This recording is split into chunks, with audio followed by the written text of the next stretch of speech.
ನಮ್ಮ ಕನ್ನಡ ಸ್ಯಾಂಡಲ್ವುಡ್ ಅಂದಮೇಲೆ ಎಲ್ಲ ಒಂದೇ ಅಲ್ವಾ. ನನಗೆ ಹಂಗಾಗಿ ತುಂಬ ಇಷ್ಟ, ಅವರಿಬ್ರು ತುಂಬ ಇಷ್ಟ ನನಗೆ. ಇಬ್ಬರು ಟ್ಯಾಟೂನು ಹಾಕ್ಸ್ಕೊಂಡಿದ್ದೀನಿ.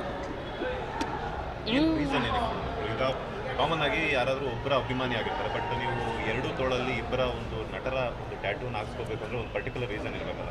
ನಾನು ವಿಶೇಷವಾದ ಅಭಿಮಾನಿ ಅವರಿಬ್ರಿಗೂ ಅಂತ ಹೇಳ್ತೀನಿ. ಯಾಕೆ ಅಂತ ಹೇಳಿದ್ರೆ ಕಿಚ್ಚ ನನ್ನಣ್ಣ ಅಂತ ಹಾಕ್ಸ್ಕೊಂಡಿದ್ದೀನಿ, ನನ್ನಣ್ಣ ಕಿಚ್ಚ ಅಂತೇಳಿ. ಈ ಕಡೆ ಡಿ ಬಾಸ್ ಹಾಕ್ಸ್ಕೊಂಡಿದ್ದೀನಿ.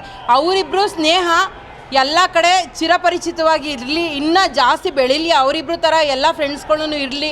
ಏನೇ ಕಷ್ಟ ಬಂದರೂ ಸುಖ ಬಂದ್ರೂ ಕೆಲವರೆಲ್ಲ ಬಿಟ್ಟೋಗಿ ಏನೇನೋ ಮಾತಾಡ್ತಾರಲ್ವ, ಇವರಿಬ್ರು ಕೂಡ ಯಾವತ್ತೂ ಒಬ್ರಿಗೊಬ್ರು ಬಿಟ್ಕೊಡಲ್ಲ. ಮಾತಾಡದೆ ಇರ್ಬೋದು ಅಷ್ಟೇ, ಬಟ್ ಬಿಟ್ಕೊಡಲ್ಲ. ಅದನ್ನು ಕಂಟಿನ್ಯೂ ಎಲ್ಲರೂ ಮಾಡಲಿ ಅನ್ನೋದು ನನ್ನ ಆಸೆ. ನೋಡಿ, ಇತ್ತೀಚೆಗೆ ಯಾವುದೇ ಅಭಿಮಾನಿಗಳಾಗಿರಲಿ ಒಬ್ಬ ನಟರನ್ನ ಆರಾಧಿಸ್ತಾರೆ, ಆದರೆ ನೀವು ಇಬ್ಬಿಬ್ಬರು ನೆಗಲ ಮೇಲೆ ತೊಗೊಂಡು ಓಡಾಡ್ತಿದ್ದೀರಾ. ಅವರಿಬ್ರು ಫ್ರೆಂಡ್ಸ್ ಅಂದಮೇಲೆ ನನಗೆ ಅವರಿಬ್ರು ಬೇಕೇ ಬೇಕಲ್ವಾ. ಆದರೆ ಹೊರಗಡೆ ಚರ್ಚೆ ಆಗ್ತಿದೆ, ಅವರಿಬ್ಬರ ಮಧ್ಯೆ ಸರಿ ಇಲ್ಲ, ಏನೋ ಅಭಿಮಾನಿಸಿದೆ. ಯಾರು ಹೇಳಿದ್ರು? ಸುದೀಪ್ ಅಣ್ಣ ಹೇಳಿದ್ರಾ? ದರ್ಶನ್ ಸರ್ ಹೇಳಿದ್ರಾ? ಚರ್ಚೆಗಳು ಶುರುವಾಗಿದೆ, ಕಮೆಂಟ್ ಚರ್ಚೆಗಳು ಸಾವಿರ ಮಾಡಲಿ ಬಿಡಿ, ಯಾರು ಕೇಳ್ತಾರೆ ಅವ್ರ ಚರ್ಚೆಗಳನ್ನ? ಚೆನ್ನಾಗಿದ್ದಾರೆ ಅಂತ. ಖಂಡಿತವಾಗ್ಲೂ ಚೆನ್ನಾಗಿದ್ದಾರೆ. ಇದ್ರ ಮೊನ್ನೆ ಸುದೀಪ್ ಅವರು ಯುದ್ಧ ಸಾರಿದ್ರಲ್ಲ, ಅದೇನು ಪೈರಸಿ ಬಗ್ಗೆ? ಪೈರಸಿ ಅಂತ ಪದನೇ ಬಳಸ್ತಿಲ್ಲ. ಪೈರಸಿ ಅಂತ ಪದ ಬಳಸಿಲ್ಲ. ಅಲ್ಲಿ ದರ್ಶನ್ ಸರ್ಗೆ ಅಂತ ಹೇಳಿದ್ರಾ? ಇಲ್ಲ ವಿಜಯಲಕ್ಷ್ಮಿ ಮೇಡಮ್ಗೆ ಅಂತ ಹೇಳಿದ್ರಾ? ಇಲ್ಲ ಅಲ್ವಾ. ಪೈರಸಿ ಬಗ್ಗೆನೇ ಯುದ್ಧ ಸಾರಿರೋದು. ಅದನ್ನು ಪೈರಸಿ ಅಂತಲೇ ನೀವು ಅನ್ಕೋಬೇಕು. ಯಾಕೆ ಹಂಗೆ ಅನ್ಕೋತೀರಾ? ತಪ್ಪಲ್ವಾ? ಅವರಿಗೆ ಪೈರಸಿ ಅನ್ನೋ ಪದ ಹೇಳೋಕ್ಕಾಗ ಕಷ್ಟ ಆಯ್ತಾ? ಕಷ್ಟ ಆಯ್ತಾ ಅಂತಂದರೆ ಆ ಕ್ಷಣಕ್ಕೆ ಏನು ಹೇಳಬೇಕಾಗಿತ್ತು, ಅಲ್ಲಿ ನಿಂತಿದ್ದಂಥ ಜಾಗ ಯಾವುದು ಅನ್ನೋದು ಹೆಂಗಿದ್ರು ನಿಮಗೆ ಗೊತ್ತಿರೋದು. ಹಾಗಾಗಿ ಸುದೀಪ್ ಅವರು ಹೇಳಿದ ಬಂದಲ್ಲೇ ವಿಜಯಲಕ್ಷ್ಮಿ ಅವ್ರು ಮಾತಾಡ್ತಾರೆ, ಯಾರೋ ವೇದಿಕೆ ಮೇಲೆ ಎತ್ಕೊಂಡು ಮಾತಾಡ್ತಾರೆ. ಬೆಂಗಳೂರಲ್ಲಿ ದರ್ಶನ್ ಹೊರಗಡೆ ಇದೆ, ಬೆಂಗಳೂರಲ್ಲಿ ಎಲ್ಲಿ ಇರ್ತಾರೆ ಅಂತ ಗೊತ್ತಾಗಲ್ಲ ಕೆಲವರೆಲ್ಲ. ಈಗ ಮಾತಾಡೋಕ್ಕೆ ಶುರು ಮಾಡಿದ್ದಾರೆ ಏನಂತದ್ದು. ಅವ್ರು ಯಾರಿಗೆ ಹೇಳಿದ್ದಾರೆ? ಅಲ್ಲ, ಅವರು ಯಾರಿಗೆ ಹೇಳಿದ್ದಾರೆ ಅನ್ನೋದು ನಿಮ್ಗಳ್ಗೂ ಗೊತ್ತಿರುತ್ತೆ. ಯಾಕೆಂದರೆ ನೀವು ಮೀಡಿಯಾದವರು ಫಸ್ಟ್ ಆಫ್ ಆಲ್ ನೋಡಿರ್ತೀರ ಯಾರ್ಯಾರೆಲ್ಲ ಏನೇನು ಮಾತಾಡಿದ್ದಾರೆ ಅನ್ನೋದು. ದಯವಿಟ್ಟು ವಿಜಯಲಕ್ಷ್ಮಿ ಮೇಡಮ್ ಅವರು ಯಾವುದೇ ಕಾರಣಕ್ಕೂ ಸುದೀಪ್ ಅಣ್ಣಂಗೆ ಆ ರೀತಿ ಹೇಳಿರೋದಿಲ್ಲ. ಅದೆಲ್ಲನೇ ಸುಮ್ಮನೆ ಇಲ್ಲ ಸಲ್ಲದ್ದೆಲ್ಲನೇ ಬೇರೆ ಒಂದು ತಪ್ಪಾಗಿ ಭಾವಿಸ್ಬೇಡಿ ಅಂತ ನಾನು ನಿಮ್ಮಲ್ಲೆಲ್ಲರಲ್ಲೂ ಕೇಳ್ಕೊಳ್ತೀನಿ. ಇದ್ರ ಜೊತೆಗೆ ನಿನ್ನೆ ಒಂದು ಬೆಳವಣಿಗೆ ನಡೆದಿದೆ. ಸೊ ವಿಜಯಲಕ್ಷ್ಮಿ ಅವರು ದೂರು ಕೊಟ್ಟಿದ್ದಾರೆ, ಒಂದು 15 ಇನ್ಸ್ಟಾಗ್ರಾಮ್ ಐಡಿ, ಒಂದು 200 ಸ್ಕ್ರೀನ್ಶಾಟ್ಗಳನ್ನು. ಹೌದು, ಪದಗಳನ್ನು ನೋಡ್ತಿದ್ರೆ ನಮಗೆ ಕಣ್ಣಲ್ಲೂ ನೋಡೋಕ್ಕಾಗಲ್ಲ, ಓದೋಕ್ಕೂ ಆಗಲ್ಲ, ಅಷ್ಟೊಂದು ಅಶ್ಲೀಲವಾಗಿ ತೇಜಾವಧೆ ಮಾಡಿದ್ರು ಒಂದು ಹೆಣ್ಣನ್ನು.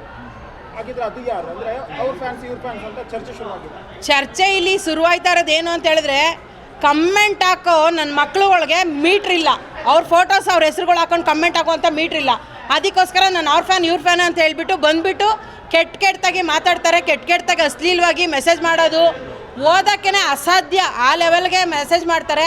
ಮಾಡಲಿ, ಅವರು ದೂರು ಕೊಟ್ಟಿದ್ದಾರೆ, ಅದನ್ನು ಅವರು ಅನುಭವಿಸ್ತಾರೆ ಅಂತ ಹೇಳಕ್ಕೆ ಇಷ್ಟಪಡ್ತೀನಿ.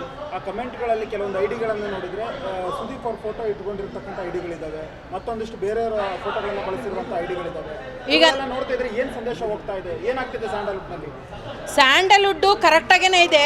ಈ ಖಾಲಿ ಪೋಲಿ ನನ್ನ ಮಕ್ಳು ಇರ್ತಾರಲ್ಲ, ಅವಳುಗಳಿಗೆ ಯೋಗ್ಯತೆ ಇಲ್ದಿರೋ ನನ್ನ ಮಕ್ಳುಗಳು ಫೋಟೋಸ್ಗಳನ್ನ ಹೀರೋಸ್ಗಳ್ದು ಹೀರೋಯಿನ್ಗಳ್ದು ಮತ್ತು ಫೇಕ್ ಐಡಿಗಳನ್ನ ಕ್ರಿಯೇಟ್ ಮಾಡಿಕೊಂಡು ಜಾಸ್ತಿ ಕೆಟ್ಟದಾಗಿ ಮೆಸೇಜ್ ಹಾಕ್ತಾ ಇದ್ದಾರೆ. ತುಂಬ ಜನ ಆಗ್ತಾರೆ ಈಗ. ತುಂಬ ಮೆಸೇಜಸ್, ಯಾಕೆಂದರೆ ನಾನು ಸೋಷಿಯಲ್ ಮೀಡಿಯಾ ಯೂಸ್ ಮಾಡೋದ್ರಿಂದ ತುಂಬ ಮೆಸೇಜಸ್ ನನಗೂ ಕೆಟ್ಟದಾಗೇ ಬರುತ್ತೆ. ಬಟ್ ನಾನು ರಿಯಾಕ್ಟ್ ಮಾಡಲ್ಲ. ರಿಯಾಕ್ಟ್ ಕೊಟ್ಟರೆ ಸರಿಯಾಗೇ ಕೊಡ್ತೀನಿ. ಅದೇ ಥರ ಅವರು ವಿಜಯಲಕ್ಷ್ಮಿ ಮೇಡಮ್ ರಿಯಾಕ್ಟ್ ಮಾಡಿದ್ದಾರೆ, ಕೊಟ್ಟಿರೋದು ಒಳ್ಳೇದು ಅಂತಲೇ ಹೇಳ್ತೀನಿ ನಾನು. ಫೈನಲಿ ಈ ಚರ್ಚೆ ಈಗ ಅಂದರೆ ಈ ಸ್ಟಾರ್ ವಾರು, ಫ್ಯಾನ್ಸ್ ವಾರು, ಪೈರಸಿ ಪಟ್ಟಿಗೆಲ್ಲ ಕ್ಲಿಯರ್ ಆಗಬೇಕಾ ಅಥವಾ ಆಗಬೇಕಂದ್ರೆ ಏನು ಮಾಡಬೇಕು?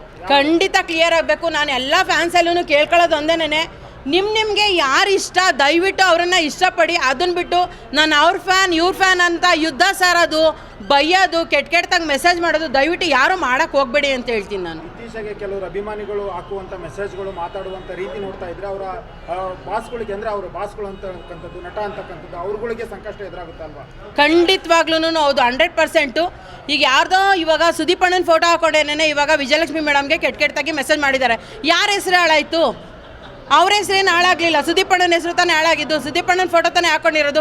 ಏನಕ್ಕೆ ಆ ರೀತಿ ಮಾಡ್ತಾರೆ ಅವರು ಹೇಳಿ? ತಪ್ಪು, ಆ ರೀತಿ ಎಲ್ಲ ಮಾಡಬಾರ್ದು ಯಾವತ್ತೂ. ಫೈನಲಿ ಈಗ ಮಾರ್ಕ್ ನೋಡಿದ್ರಾ? ಖಂಡಿತವಾಗ್ಲೂ ನೋಡಿಲ್ಲ, ಇವಾಗ ಹೋಗ್ತಾ ಇದ್ದೀನಿ. ಥ್ಯಾಂಕ್ ಯು ಸೋ ಮಚ್ ಎಲ್ಲರಿಗೂ.